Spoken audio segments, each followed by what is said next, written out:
भाजपा संगवारी के पॉडकास्ट में आपका स्वागत है। आज हम बात करेंगे स्वास्थ्य सुविधाओं के बारे में।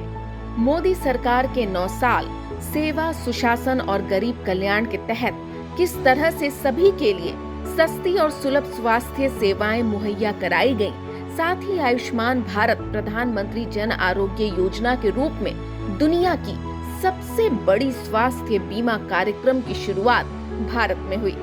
पिछले 9 वर्षों के दौरान नरेंद्र मोदी सरकार के लिए स्वास्थ्य और आरोग्य क्षेत्र प्रमुख मुद्दों में से एक रहा है।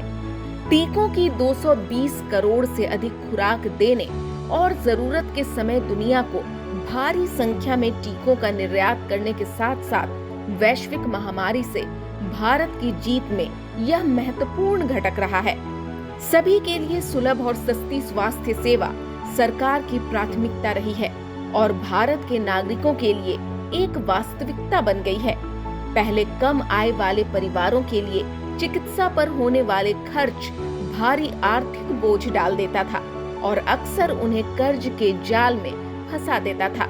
2018 में मोदी सरकार ने आयुष्मान भारत प्रधानमंत्री जन आरोग्य योजना के रूप में दुनिया की सबसे बड़ी स्वास्थ्य बीमा कार्यक्रम की शुरुआत की थी।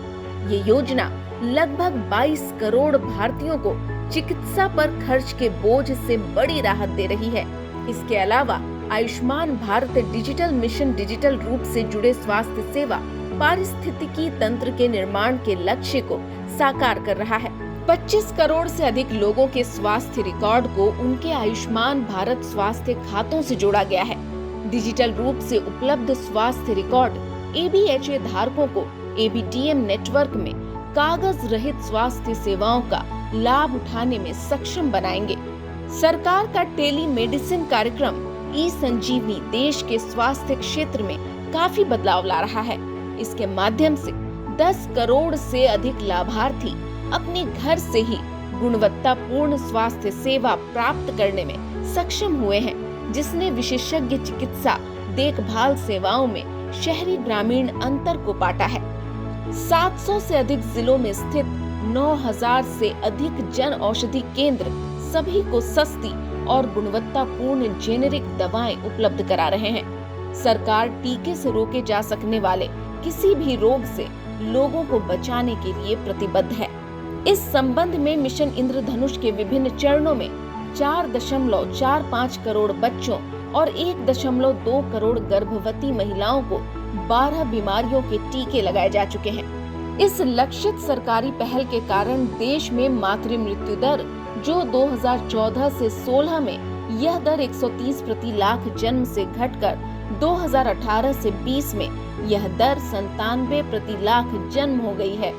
मोदी सरकार द्वारा चिकित्सा शिक्षा के क्षेत्र में एक महत्वपूर्ण बदलाव लाया गया है। सरकारी कॉलेजों की संख्या में कमी, निजी मेडिकल कॉलेजों की भारी फीस और सीट आवंटन में बड़े पैमाने पर भ्रष्टाचार ने चिकित्सा शिक्षा के अवसरों को गंभीर रूप से सीमित कर दिया था। पिछले 9 वर्षों में मोदी सरकार द्वारा कई राज्यों में नए एम्स और बड़ी संख्या में नए मेडिकल कॉलेजों की स्थापना की गई है। इनमें पूर्वोत्तर में असम में अब तक का पहला एम्स शामिल है।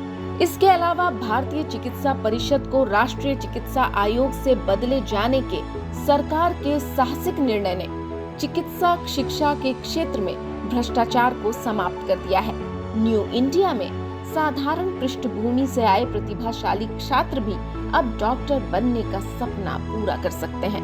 कोविड-19 महामारी पर भारत की त्वरित और प्रभावी प्रतिक्रिया को दुनिया के सबसे बड़े टीकाकरण अभियान के रोल आउट द्वारा मजबूती मिली, वह भी स्वदेशी रूप से विकसित टीकों का उपयोग करके। अतीत से एक ऐतिहासिक बदलाव में जब नागरिकों को टीकाकरण अभियान शुरू करने के लिए दशकों तक इंतजार करना पड़ता था, प्रधानमंत्री मोदी के नेतृत्व वाली सरकार ने 2 साल की छोटी अवधि में कोविड वैक्सीन की 2.2 बिलियन से अधिक खुराक का टीकाकरण सुनिश्चित किया। पिछले 9 वर्षों में भारत ने स्वास्थ्य सेवा के क्षेत्र में काफी प्रगति की है। ऐसी सरकार जो स्वास्थ्य सेवा में निवेश करती है, वह अपने लोगों में निवेश करती है और इस प्रकार नरेंद्र मोदी के नेतृत्व वाली सरकार वास्तव में लोगों की, लोगों के लिए और लोगों द्वारा बनाई गई सरकार है। भाजपा संगवारी के पॉडकास्ट में आज के लिए बस इतना ही। हम आपसे आगे भी कई मुद्दों पर बात करने के लिए आते रहेंगे। तब तक के लिए मुझे दीजिए इजाजत। नमस्कार।